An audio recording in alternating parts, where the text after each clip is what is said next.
Ano ka pa eh? Okay lang. Kaya ko pa. Kaya ko pa. Pakiusap. Okay ka lang? Ramon, kapag tinuloy mo yan, baka kung ano pa mangyari sa'yo eh.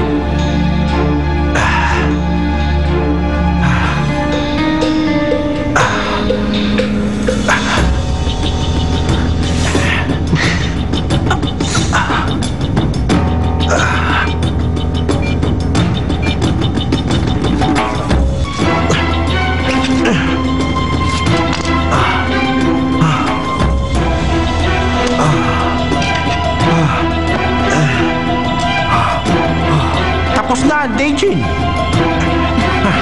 Tama. Natapos siya. 1 hour, 28 minutes at 30 seconds.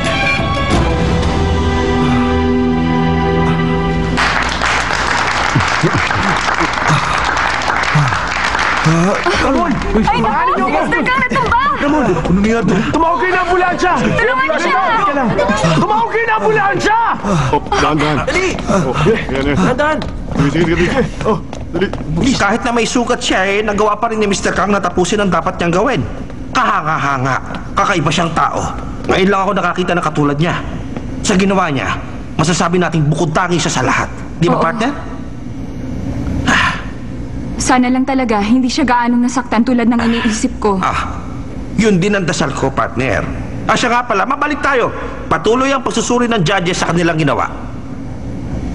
Ang Wonamjung ang pinakamabilis, sinusundan ng Hanarium at Jungwoo, at Daejin ang pinakahuli sa lahat na nasa 8th place. Okay. Siya nga pala, pagdating naman sa precision ng kanilang ginawa, Okay? nabawasan ng 30 points ang Wuri pagdating sa sirloin at spine. Ang Hanareum naman, 20 points dahil sa damage ng texture ng strip loin at inside skirt. Ang Wonamjung naman ay nabawasan ng 10 points sa pag-iwan ng laman sa spine at backbone ng baka. At ang panghuli ay ang Daejin.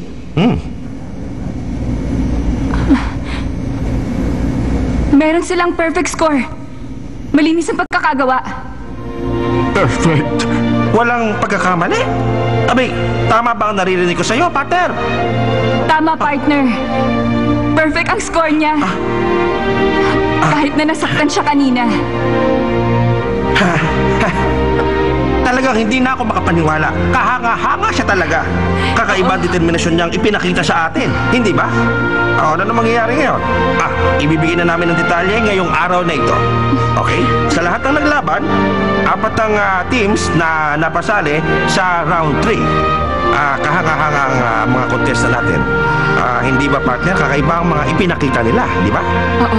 Ang Wonamjung, akala natin ay mahuli, pero sila pa pala ang nauna sa laban na ito. At ang Daejin, nahuli. Oo. Kaya, eto na po. Ay ipapakita na namin ang resulta ng mga nanalo. Partner, ibigay na natin sa kanila ang resulta. Mga kaibigan, tunghayan po natin. First place, Wonamjung. Second place, Hanareum. Third place, Mireille. Fourth place, Fourth place. Daejin.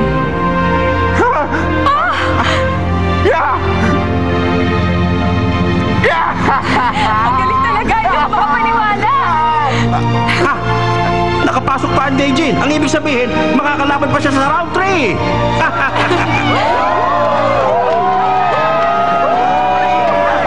At ngayon, ang Wonamjung, ang Hanareum, ang Mireille, at ang Daejin ang maglalaban-laban sa round 3 sa tinatawag na Charcoal Grill Challenge. Kaya good luck sa lahat ng mga